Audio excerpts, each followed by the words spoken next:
connaît bien l'alimentation, puisqu'elle est aussi ingénieure agronome de formation, il faut le savoir. Voilà, je vais donc passer la parole à Mariana Simonet, docteur en biologie, qui va vous parler d'épigénétique et de micronutrition. Merci. Merci à toi. Ah, c'est à toi. Merci à tous. Du coup, je vais vous présenter l'alimentation, la nutrition et l'épigénétique et comment ça peut intervenir au niveau de notre santé. Alors, tout d'abord, manger, pourquoi faire? Pourquoi mangeons-nous? Nous mangeons d'abord pour survivre, pour satisfaire nos besoins nutritionnels, micronutritionnels et fonctionnels, mais également pour partager un moment agréable et nous faire plaisir. La nutrition a été beaucoup étudiée et le concept a évolué. Nous avons d'abord regardé comment satisfaire nos besoins énergétiques, étudié ensuite l'équilibre entre les différents nutriments, les apports satisfaisants en micronutriments, avec la naissance donc de la micronutrition, et enfin la modulation fonctionnelle et la naissance de la nutrition optimale dans laquelle nous sommes globalement actuellement. Je vais vous présenter maintenant différents exemples où on va voir en fait l'effet de la nutrition donc au niveau entre les parents et les enfants, voire les grands-parents et les enfants. Ce qui va nous montrer en fait un petit peu l'effet de l'épigénétique et de la transmission d'informations au niveau transgénérationnel. Donc, le premier exemple se passe donc en Hollande. En 1944, entre 1944 et 1945, il y a eu donc une famine qui a duré 6 mois au cours de l'hiver. Les rations alimentaires donc, étaient connues, la population relativement homogène et la période de la famine relativement courte. Les restrictions caloriques étaient à ce moment-là d'environ 1000 calories par jour par personne. Et les femmes ont continué donc à donner naissance à des enfants. 60 ans plus tard, donc, les chercheurs ont regardé au niveau des enfants donc, de ces femmes des enfants de ces femmes qui ont subi donc, la famine pendant qu'elles étaient en gestation. Et ils ont vu en fait, que chez ces enfants, il y avait donc, un taux plus important de maladies chroniques telles que diabète, maladies cardiovasculaires et obésité en comparaison avec leurs frères et sœurs respectifs, qui, eux, n'avaient pas subi de famine au niveau gestationnel. Certaines modifications semblent même affecter en fait, les petits-enfants en fait, de ces femmes.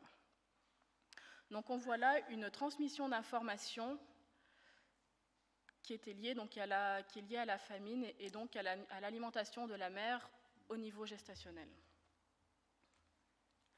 Un autre exemple relativement intéressant se passe donc en Suède, donc le village d'Överkalix, excusez-moi pour la prononciation, donc qui est un petit village donc, suédois de 1000 habitants. Il est assez isolé et il y a peu de mouvements de population. Ce qui est bien dans ce village, c'est qu'il y a un registre d'état civil qui est très bien renseigné et également un registre des récoltes qui est également très bien renseigné, ce qui permet de suivre en fait, les apports alimentaires des différentes populations. Donc les chercheurs ont sélectionné 300 personnes, dont le grand-père paternel habitait le village entre 1890 et 1920. Et ils ont regardé en fait, l'alimentation de ces grands-pères en période prépuberté, donc entre 9 ans et 12 ans. Et ce qu'ils ont vu, en fait, c'est que les hommes, donc il y a le père et puis après il y a encore le petit-fils, donc les petits-fils de ces grands-pères, quand les grands-pères en fait, avaient connu donc, une période pas d'abondance alimentaire, donc de nutrition normale, on va dire, pas de famine non plus, mais entre les deux, pas d'abondance alimentaire, voilà.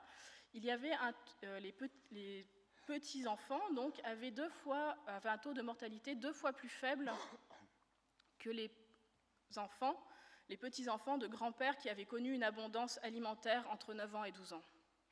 Donc on voit que l'alimentation donc de 2 générations auparavant a une incidence même sur les petits-enfants de générations plus tard. Et c'est bien la lignée donc, paternelle. Donc c'est bien le grand-père paternel qui a une incidence sur les maladies au niveau des petits-enfants, donc des garçons. Les grands-mères paternelles, par contre, ont une incidence, elles, sur les maladies des petites filles. Et par contre, les grands-pères maternels les grands-parents maternels n'ont aucune incidence. C'est pas juste. Hein. Donc on voit là donc, une information donc, transgénérationnelle donc, par le père. On peut dire épigénétique. Donc je vais vous définir après comment ça fonctionne. Donc le rôle de l'alimentation de la maman est assez évident parce que quand on mange, ça va en direct au niveau de ce qu'on mange va en direct au niveau de l'enfant. Mais le papa joue également un rôle très important au niveau de l'information génétique et épigénétique, donc transmis au niveau de l'enfant. En effet, on peut voir par exemple qu'une alimentation pauvre en protéines chez le papa augmente le risque de troubles lipidiques chez les enfants.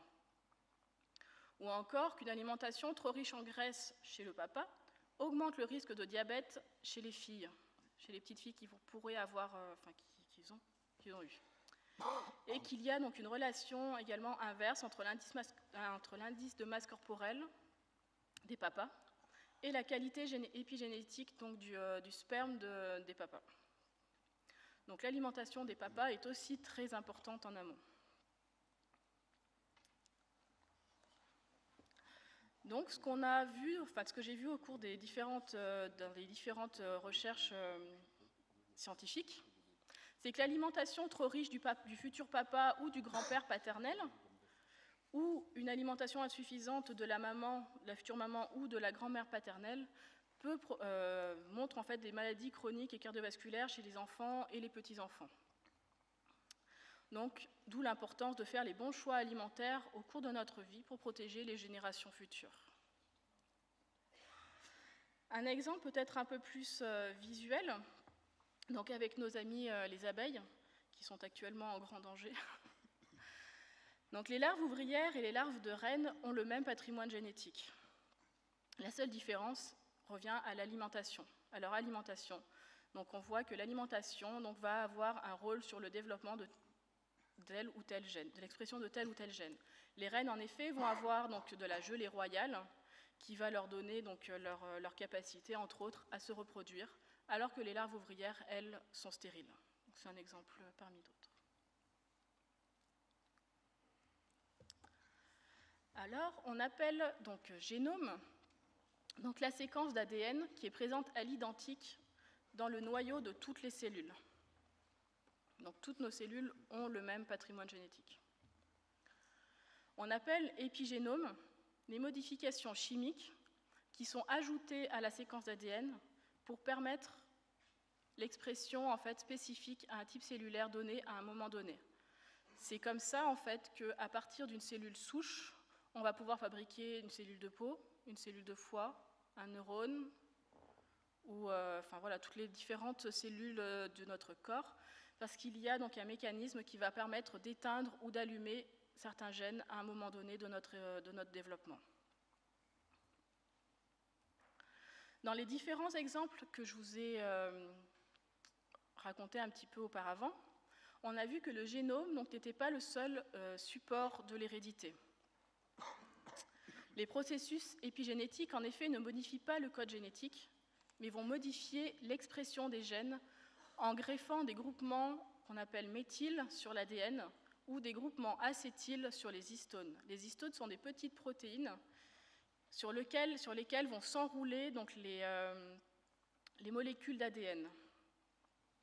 Les méthyls vont plutôt fermer l'ADN. Je ne sais pas si on voit. Ça sert à quelque chose ça ? Non, c'est là. Non, Qu'est-ce que tu veux ? ça ne se voit pas. Je vous l'ai montré là. Tu peux pas. Ah oui. Non, je peux pas. Si, tu peux. Ah, par là. Non, on ne voit pas, c'est pas grave. Donc dans la figure qui est juste en dessous, la première, on voit la cellule où on extrait donc un brin d'ADN. Et l'ADN, dans la première partie, on va lui ajouter des méthyls et ça va compacter l'ADN, ce qui va empêcher donc l'expression du gène, le gène en question.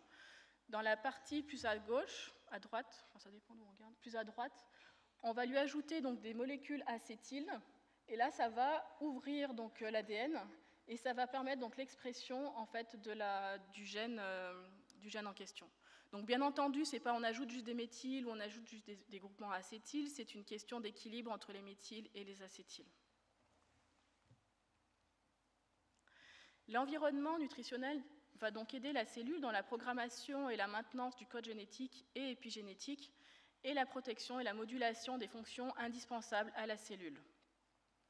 On voit donc un tissu par exemple sain avec l'alimentation, les facteurs environnementaux tels que l'âge, et l'alimentation avec les vitamines B, entre autres, qui vont apporter donc les groupements méthyles, les polyphénols, qui vont agir donc sur les modifications des histones, la méthylation de l'ADN, peuvent amener donc à des modifications au niveau cellulaire. Il faut de nombreuses étapes de réplication et de transcription donc, pour obtenir une protéine fonctionnelle. Un déséquilibre nutritionnel peut amener donc une altération de ces étapes et donc à une pathologie. Et une alimentation optimale va favoriser donc une régulation optimale. Un exemple, par exemple, donc le cycle de Krebs. Peut-être certains d'entre vous ont étudié cela en cours.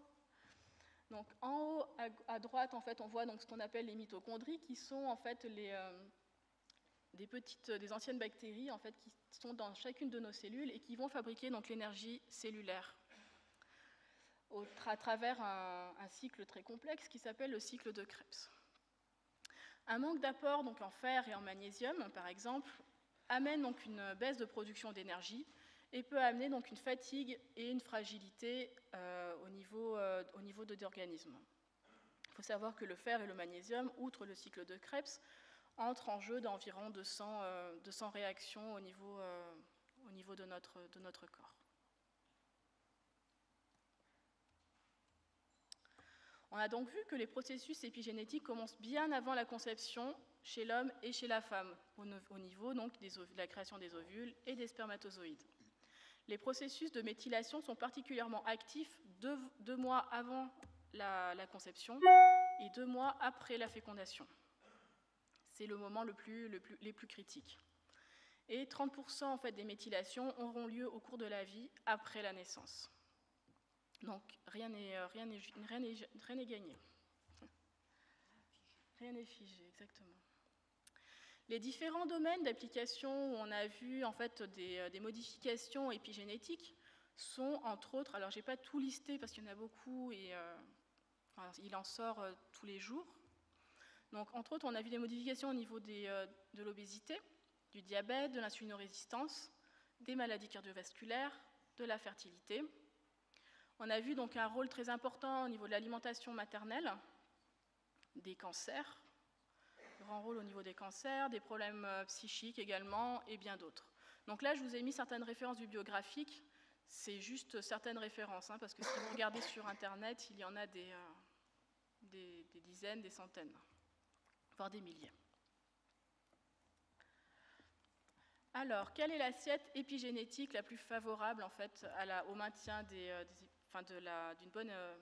bon maintien épigénétique? On va favoriser donc les vitamines du groupe B, qui sont les donneuses de méthyle.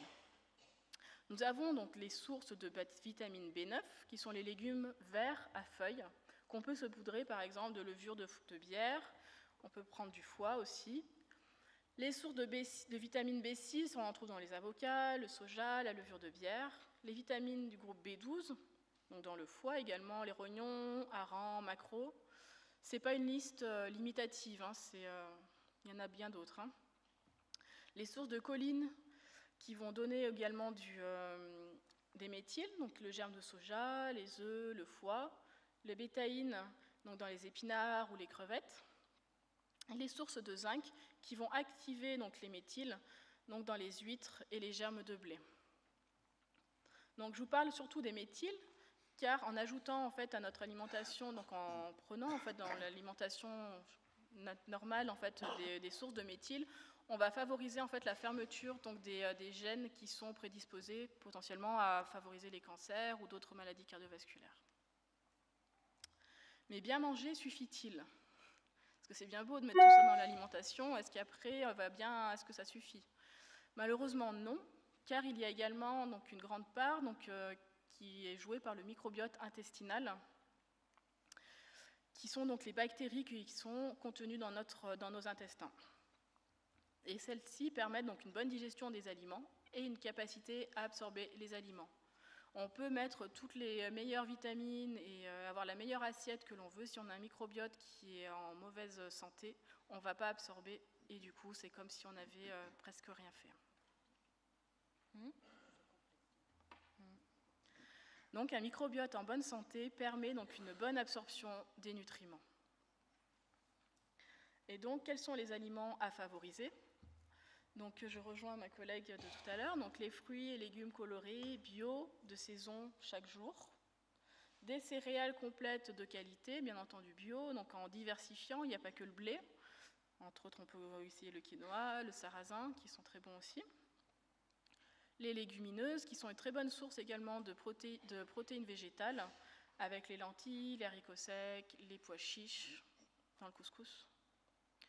Des noix, des amandes, les noisettes, très bonne source de fibres et d'oméga 3. Les viandes blanches, les œufs de la filière oméga 3, donc c'est les œufs bleu blanc cœur, entre autres, qui sont nourris donc aux graines de lin et qui vont vous apporter donc directement des oméga 3 au lieu de vous apporter des oméga 6 quand les poules elles mangent du maïs. Des poissons sauvages, de l'huile de colza qui est équilibrée donc en oméga 3, de l'huile d'olive avec ses oméga 9 et ses polyphénols, les épices et les herbes aromatiques dont vous a parlé ma collègue, et bien entendu de l'eau. Les aliments à limiter, donc bien entendu tout ce qui est sucreries, sucre rapide, la charcuterie, qui est très salée également, la viande rouge, donc à limiter maximum 500 grammes par semaine, le sel que l'on retrouve entre autres dans les fromages, charcuteries, le pain, donc on peut en manger tous les jours sans s'en rendre compte, une très grande quantité de sel, dans les plats préparés aussi, et tous les aliments donc, qui sont riches en oméga 6, avec les huiles de tournesol par exemple, les arachides, les soja, les huiles de soja, le maïs. Et donc le durable dans tout ça, donc c'est pour moi faire les bons choix dans l'alimentation et respecter la planète. Merci beaucoup. Donc si vous avez des questions.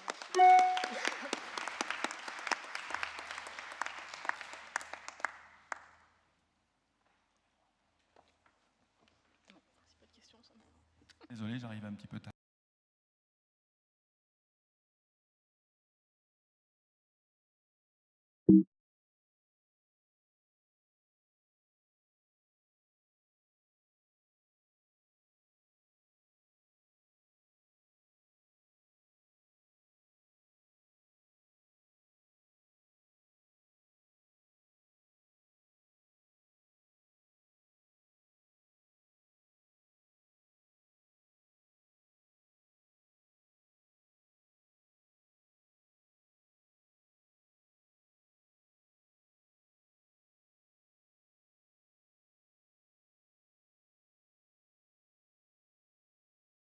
Parler d'épigénétique et de micronutrition.